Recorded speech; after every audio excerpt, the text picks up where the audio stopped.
En lep pozdrav, Miran Petek je moje ime in govoril bom o akademski digitalni zbirki Slovenije. Gre za projekt, ki smo se ga lotili na Izumu in ga pričeli tudi uresničevati v lanskem letu. Namreč konec lanskega leta smo inštalirali prvo verzijo tako imenovanega Discovery orodja na platformi Cobiss Plus. In v bistvu tale ideja je že kar nekaj časa živela. Prvič smo jo predstavili na naši konferenci Cobiss leta 2014, in sicer govorili smo o ideji, da bi v Cobiss Opak, tako smo ga takrat imenovali, to aplikacijo, omogočili tudi možnost iskanja po elektronskih virih in s tem nekako približati to orodje kot je Discovery orodje na platformi Cobiss Opak. No, leta 2016 smo naredili inštalacijo Cobiss Plus, preimenovali Cobiss Opak v Cobiss Plus in nekako zastavili neko platformo, osnovo, ki bi naj služila tudi kot Discovery funkcionalnost za raziskovalno in akademsko okolje. Ves ta čas smo vse skozi dodajali funkcionalnosti za raziskovalce, študente in vse ostale, ki jih te vsebine nekako zanima. Do neke funkcionalnosti smo vključevali, kot je Database Recommender Service, izvoz zapisov v datoteko v formatu RIS za možnost vključitve tega formata v referenčna in ostala orodja. Vključeni sta bazi, govorimo o Cobiss Plus, v JCR in pa SNP, torej bazi podatkov o revijah z impact faktorji. Integrirali smo altmetriko, vključili bibliografije raziskovalcev, povezave do SICRIS-a, omogočili možnost iskanja po šifri raziskovalca, vključili oziroma vključujemo ves čas zapise univerzitetnih repozitorijev, povezave do Sherpa Romeo, politike odprtega dostopa, povezave do servisa DOI, se pravi revije, ki so v tako imenovanem zlatem odprtem dostopu. Omogočili prijavo z Arnes AI, se pravi šibolitizirali Cobiss Plus. Ves čas je na voljo SFX kot povezovalnik OpenURL do celotnih besedil, člankov in ostalih gradiv. Omogočili prikaz števila citatov na zapisih in povezave do Web of Science in Scopus, izvoz podatkov o faktorjih vpliva iz baze SNP v Excel, spletni vpis za študente v knjižnico in tako naprej. Torej, kar nekaj funkcionalnosti, ki so nekako vezane na to raziskovalno in akademsko okolje. In seveda Cobiss Plus je ves čas platforma za iskanje informacij oziroma tako imenovani Discovery Layer. Tisto, kar je manjkalo, da bi lahko postal tudi polno funkcionalen z vidika Discoveryja, je bil možnost iskanja po elektronskih virih, se pravi vključitev indeksa elektronskih virov. Kaj to je? To je prosojnica, ki je iz leta 2014, torej govorimo o več 100 milijonov indeksiranih zapisov, metapodatkov, prispevkov, audio, video, vsebin, člankov in tako naprej. Tako založnikov, agregatorjev kot ponudnikov baz podatkov in ponudnikov digitalnih repozitorijev. Tale indeks se iz leta v leto širi, je vedno večji in trenutno pravijo ponudniki, da imajo več kot 4 milijarde tovrstnih vsebin. No in ta indeks smo želeli in smo ga tudi integrirali v lanskem letu. Dobili smo tudi pobudo za vzpostavitev tako imenovane akademske digitalne zbirke Slovenije, ki je prišla s strani knjižnic, in sicer direktorji Centralne tehniške knjižnice, Univerze v Ljubljani, Univerzitetne knjižnice Maribor, Univerze na Primorskem in Izuma so podpisali to pobudo, ki temelji na enotni rešitvi na platformi COBISS Plus za vse univerze in raziskovalne institucije v Sloveniji. Torej, doslej sta le Univerza v Ljubljani in Univerza v Mariboru in pa Nacionalna knjižnica NUK imeli to vrstno orodje, torej Discovery Service, medtem ko ostale raziskovalne institucije pa tega orodja niso imele in so bile nekako izključene iz možnosti tovrstnega iskanja. No, ta pobuda želi zajeti torej celotno slovensko raziskovalno sfero. Prav tako nekako predvideva, da bi v COBISS Plus pripravili portalne rešitve za vsako univerzo posebej, ki so prilagojene nekako temu univerzitetnemu okolju, tako vsebinsko kot tudi oblikovno. Potem poleg institucionalnih seznamov elektronskih revij in elektronskih knjig in baz podatkov bi pripravili tudi agregirane skupne konzorcijske sezname, tako da bi lahko kdorkoli v Sloveniji videl, kdo ima na kateri instituciji kakšno elektronsko gradivo dostopno oziroma naročeno. Potem skupni izhodiščni portal za to vrstno iskanje in tudi obveščanje uporabnikov, se pravi študentov, raziskovalcev o novostih na univerzah, o novih orodjih, testiranih bazah podatkov in podobno.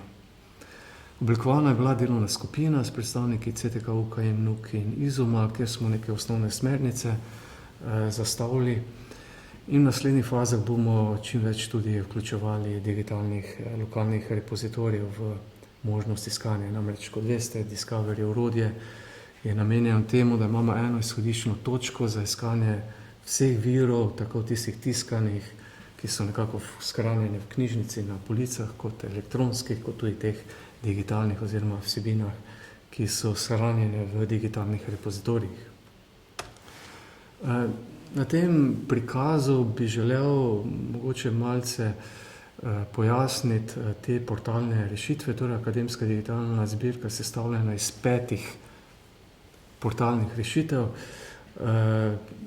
na COBISS Plus. Prvi portal je DIKUL, tako imenovani portal digitalne knjižnice Univerze v Ljubljani, potem NUK, mega iskalnik, portal Univerze v Mariboru, UMNIK, portal Univerze na Primorskem in pa na koncu ta unija, se pravi skupni portal, konzorcialen, oziroma na koncu ga poimenovali kot portal Akademske digitalne zbirke Slovenije, ki še ga gradimo, še ga nismo povsem zaključili. In vsak tak portal ima tudi dostop do svojega indeksa elektronskih virov in pa tudi svoj link resolver. Mogoče, da gremo skozi, kako smo nekako izdajali posamezne verzije. Torej, prva verzija tega Discovery toola je bila zinštalirana na lanskem letu, 17. decembra. Takrat smo vključili, integrirali ta indeks elektronskih virov. In sicer smo omogočili preklop v COBISS Plus med bralci in raziskovalci. S tem smo nekako želeli ne obremenjevati vseh uporabnikov COBISS Plus, se pravi tistih uporabnikov, ki uporabljajo splošne knjižnice, šolske in vse ostale, torej, ki jih ta orodja toliko ne zanimajo, ampak smo želeli narediti neko novo temo oziroma nek novo možnost, kjer lahko raziskovalci imajo svoje orodja. No, potem poleg tega klasičnega iskanja po knjižničnih katalogih smo pripravili nov zavihek na nivoju rezultatov iskanja, ki omogoča izpis rezultatov po elektronskem indeksu. Bom kasneje pokazal aplikacijo malce, pa bo verjetno malo bolj jasno, kaj s tem mislim. Omogočili smo avtoriziran dostop za iskanje, torej ali naslovi IP naslova, ali pa na osnovi prijave AI, ali je to Arnes AI ali COBISS AI, oziroma moja knjižnica.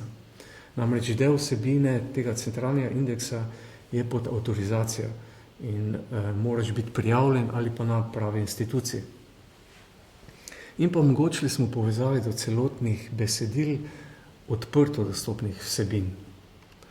V naslednji verziji 1. marca Cobiss Plus smo omogočili izvoz podatkov z moje police za e-vire, namreč tudi za te e-vire iz indeksa elektronskih virov, kjer prejemo te rezultate oziroma takšne zapise, lahko upravljamo na enak način kot s tistimi, ki jih prejmemo iz kataložnega dela, se pravi teh Cobiss zapisov, če jih tako lahko imenujemo.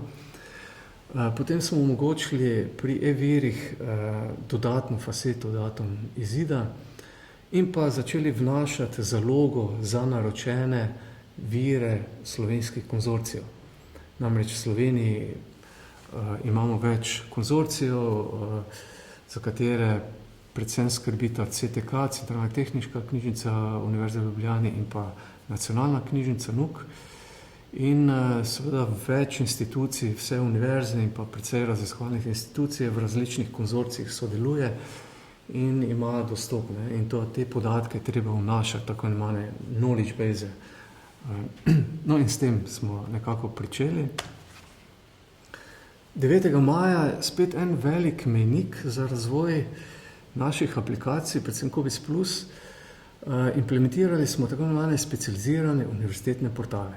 Se pravi, na Cobiss Plus smo omogočili portal Dikul, Umnik, Mega iskalnik in portal digitalne univerze na Primorskem. Poleg tega smo še v izbirno iskanje omogočili tudi možnost iskanja po e-virih. Dodan je bil indikator dostopnosti do celotnega besedila, omogočili omejevanje na celotno besedilo, omogočili, da lahko več faset omejujemo hkrati, kar prej ni bilo možno, izvoz seznam rezultatov iskanja v Excel, povezovanje OpenURL do vsebin, vključili smo SFX, torej tudi na ta nivo e-virov in pa vse skozi dodajali zalogo naročenih virov na slovenskih raziskovalnih institucijah. Zadnja verzija Cobiss Plus V7.12, 18. oktobra, ki je bila inštalirana, pa smo še dodali možnost naročanja člankov in ostalega elektronskega gradiva preko medknjižnične izposoje, posodobili prikaz gumba o dostopnosti do e-virov, vključili v izbirno iskanje operator OR, logični operator, se pravi na eno iskalno polje, zdaj lahko dodajamo logični operator, vnos na zaloge za naročene e-vire in pa urejanje povezav do teh vsebin, ažurirali in pripravili sezname e-revij in e-knjig za posamezne portale,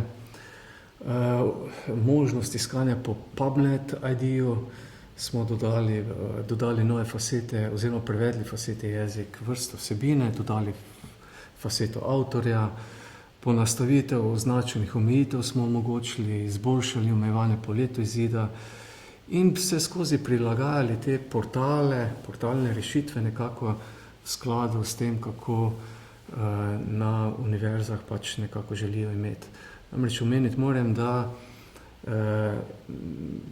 na univerzi v Ljubljani, kot tudi na univerzi v Mariboru so podporne skupine za Dikul, skrbi CTK, z razširjeno skupino na univerzi, strokovnjakov, knjižničarjev na univerzi v Ljubljani, s katerimi sodelujemo, se pogovarjamo, dobivamo njihov feedback, nove zahteve in temu primerno tudi nekako prilagajamo potem te funkcionalnosti na posameznih portalih. Enako velja za UKM, ki je nekako združevalec tega Umnika na Cobiss Plus platformi in tudi z njimi podobno sodelujemo in se pogovarjamo. Enako velja za NUK in pa tudi Univerzo na Primorskem.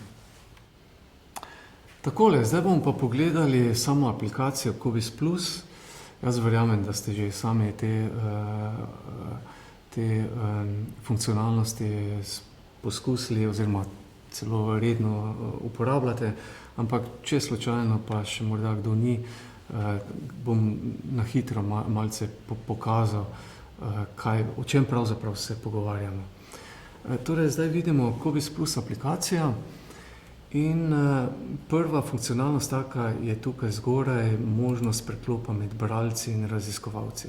Se pravi, privzeto imamo bralce, namenjeno se pravi vsem uporabnikom seveda, in tudi raziskovalci so namenjeni, lahko kdorkoli tukaj sem klikne in si pripravi ta način.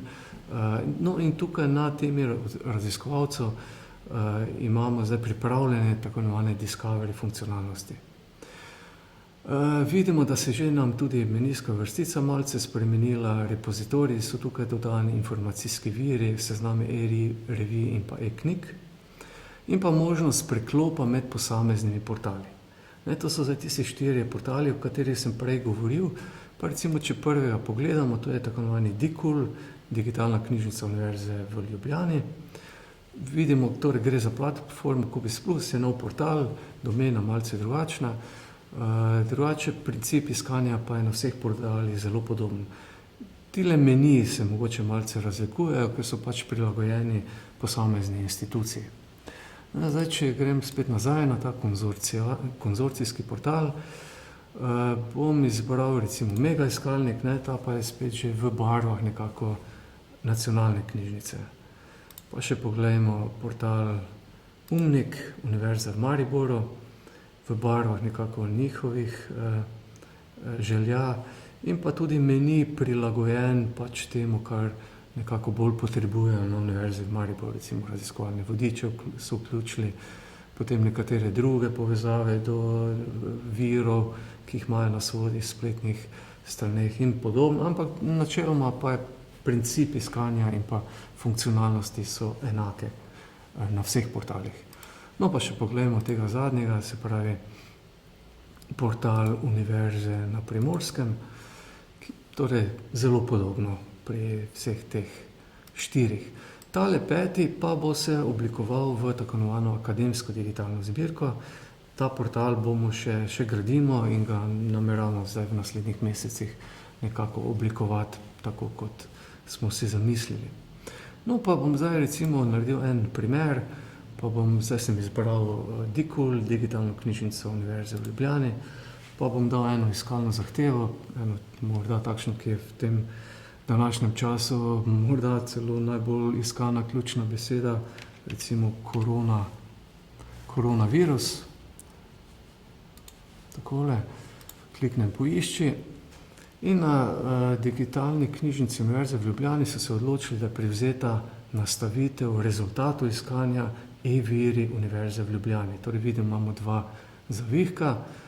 Tale prvi katalog UL so zapisi tega Cobis kataloga, se pravi, dobimo nekje 90 zadetkov, ki govorijo o koronavirusu, se pravi, to so rezultati na univerzi, kar imajo naročeno oziroma kar je dostopno Univerzi v Ljubljani preko knjižnega kataloga. Medtem ko, če kliknem na e-vire, pa bomo za to iskalno zahtevo dobili 2.081.000 pa nekaj zapisov oziroma podatkov. To so metapodatki. Recimo, če pogledamo tega prvega, to je članek, ki je v odprtem dostopu, je recenziran, citiram Web of Science in Scopusu in en izmed, pa tukaj še lahko si pogledam povzetek, kratek povzetek. In kot vidim, to pa je en izmed najpomembnejših gumbov verjetno na tej strani, ali mi je to celotno besedilo dostopno, se pravi Univerzi v Ljubljani. Jaz sem trenutno prijavljen, kar pomeni, da sem avtoriziran za dostop do e-virov Univerze v Ljubljani in načeloma pa itak je ta v odprto dostopen, koliko vidim tukaj iz tega podatka. In z klikom na tali gumb se mi bo prikazal tako na SFX meni, in sicer povezave do članka, in sicer vidim, da je v odprtem dostopu in dostopen preko te povezave. Zdaj, če tukaj kliknem na to povezavo, bi me moral pripeljati do celotnega članka tega, ki sem ga prejle iskal v Cobis Plus. SFX še lahko da nekaj več informacij, se pravi preko DOI ga lahko najdemo, kje je izvleček, EBSCO, Medline, indeksiran Elsevier, Scopus in nekaterih drugih bazah podatkov, Web of Science in povezave recimo tudi do Journal Citation Reports. To je recimo en primer, kako lahko pridemo do celotnega članka, takšnega recenziranega članka. Na levi strani imamo potem fasete oziroma omejitve. Omejujem se lahko na celotno besedilo, recenzirano, odprto, dostopno, se omejim tudi na leto izida, na vrsto vsebine, naslov, jezik, disciplina, predmetne oznake, avtor, ime vira in pa ime baze podatkov. Tako, to je recimo zdaj na hitro en takšen primer. Mogoče bi še pokazal, pa izberemo zdaj recimo Umnik, se pravi portal Univerze v Mariboru, sezname revij. Torej, Univerza v Mariboru imajo tukaj sezname naročenih baz podatkov, to je njihova spletna stran, kjer imajo opisane in povezave do njih. Na tej možnosti seznam revij pa imamo tako imenovane sezname e-revij in elektronskih knjig. In najprej pogledamo te iskanje e-revij, lahko iščemo po naslovu, ISSN številki, lahko po področjih, recimo izberem ekonomijo, pa ne vem, recimo finance. Vidim, da Univerza v Mariboru je dostopen 1142 revij. Kliknem poišči in bom dobil seznam teh revij po abecednem vrstnem redu. Od A naprej, vidim. Pa recimo bom kliknil, recimo na črko K, pa bom dobil seznam od črke K naprej. In dobim neke osnovne informacije o reviji, ali je recenzirana, ali je odprto dostopna, kje je dostopna, od kdaj do kdaj je dostopna, pod kakšnimi pogoji, recimo tale druga, vidim, da moram biti ali na univerzi preko IP-ja dostopen ali pa preko oddaljenega dostopa. Se pravi, moram biti študent ali zaposlen na univerzi. In pa seveda povezavo do same revije, recimo če tukaj poskusim za tole revijo, kliknem na povezavo in me link resolver pripelje na spletno stran revije. Enako velja za torej lahko še iščemo tudi po ponudnikih, če želimo, se omejimo na recenzirane revije. Takšne sezname pa imamo pripravljene tudi za e-knjige. Torej zdaj smo na portalu Univerze na Primorskem in za vsak portal so pripravljeni takšni seznami e-revij in e-knjig. Zdaj smo na seznamu e-knjig, ker lahko iščemo po naslovu ali ISBN-ju ali po avtorju ali pa brskam po ponudnikih, recimo EBSCO host. Kliknem poišči in bom dobil seznam elektronskih knjig, ki je dostopen Univerzi v Mariboru. Vidim, da je okrog 204 tisoč elektronskih knjig na voljo Univerzi v Mariboru. Tako, kot rečeno, tale 5. konzorcijski portal, ki je postal portal Akademske digitalne zbirke Slovenije, še pripravljamo in v naslednjih mesecih ga nekako nameravam oblikovati, kot smo si ga v začetku tudi zamislili. Tako, spet smo nazaj na zadnji prosojnici in sicer nekaj bi še povedal o nadaljnjem razvoju te Akademske digitalne zbirke Slovenije. Torej, kaj lahko pričakujem v naslednjih mesecih?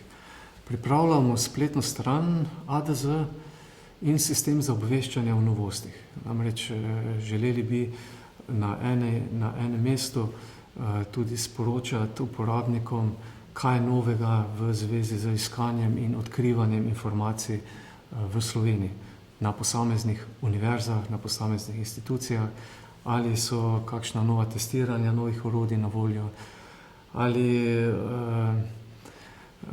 so kakšne nove baze dostopne uporabnikom in tako naprej. Prav tako pripravljam, kot sem že prej omenil, tisti konzorcijski portal, ki bo postal portal ADZ, ga nameravamo torej zaključevati počasi. Delamo na konzorcijskem povezovanju informacij, tako da bo ta konzorcijski pokazal vse informacije vseh institucij, ki so dostopne torej tako za elektronsko gradivo, pa tudi sve za ostale tipe gradiv. Pripravljamo možnost oziroma pregled zaloge e-virov na nivoju institucije. Sedaj lahko recimo na Dikulu, na portalu Univerze v Ljubljani vidimo tisti gumbek, da je celotno besedilo dostopno, vendar to pomeni, da vsaj eni instituciji znotraj Univerze v Ljubljani dostopno, lahko pa je dostopna samo eni instituciji. In že na tem nivoju bi radi pokazali, torej na nivoju zapisa, komu, kateri instituciji je članek recimo na voljo, da ni samo celotni univerzi, ampak recimo samo ekonomski fakulteti v Ljubljani. Potem bomo implementirali ukazno iskanje tudi za e-vire. Trenutno ni implementirano, ukazno iskanje deluje le za COBISS kataloge. Potem delali bomo tudi predvsem na optimizaciji zbirnega iskanja, ustreznejši odziv nameravamo nekako narediti, ko preklapljamo med viri, iskanju po e-virih in pa kataložnih zapisih. Tudi neke nove omejitve bomo začeli vključevati v izbirno iskanje. Vključili bomo formate citiranja in pa vse skozi seveda izboljševali obstoječe funkcionalnosti. Na daljši rok pa bomo razvijali ta del COBISS Plus, se pravi, ki je namenjen bolj tej raziskovalni sferi, pač v skladu z potrebami in željami knjižnic oziroma ekip, s katerimi sodelujemo. Na tem mestu bi se zahvalil vsem ekipam, tako na Univerzi v Ljubljani, Centralni tehniški knjižnici, ki skrbi za to. Še posebej moram omeniti Majo Vihar na CTK, ki je ogromno vložila dela in vlaga vse skozi za ažuriranje podatkov, tako za Dikul, kot za vse ostale informacije, ki nam sporoča za vse ostale raziskovalne institucije, ki sodijo v konzorcij. To je ogromno delo, se pravi, če želimo, da na koncu pride link, povezava do dokumenta, do celotnega besedila, tako kot si želimo, je odzadaj precej dela treba opraviti. Treba neke informacije vnesti, treba ažurirati, tako imenovani knowledge base. In seveda tudi vsi ostali, ki sodelujete pri tem, tako na Univerzi v Ljubljani, kot na UKM-u ekipa, s katerim tudi plodno sodelujem, poskušamo razvijati aplikacijo, prilagajati funkcionalnosti, tako kot nekako njihovim uporabnikom ustreza. Enako velja za NUK, enako velja za Univerzo na Primorskem. Jaz upam, da bomo tako sodelovali še tudi naprej. Seveda, zdaj počasi prihajajo tudi ostale institucije na vrsto raziskovalne, tako da upam, da bo to sodelovanje teklo še naprej tako dobro. Tako da, v bistvu, to je bila moja zadnja prostojnica. Jaz bi se vsem lepo zahvalil za ogled tega posnetka in upam, da se kmalu vidimo tudi v živo. Hvala.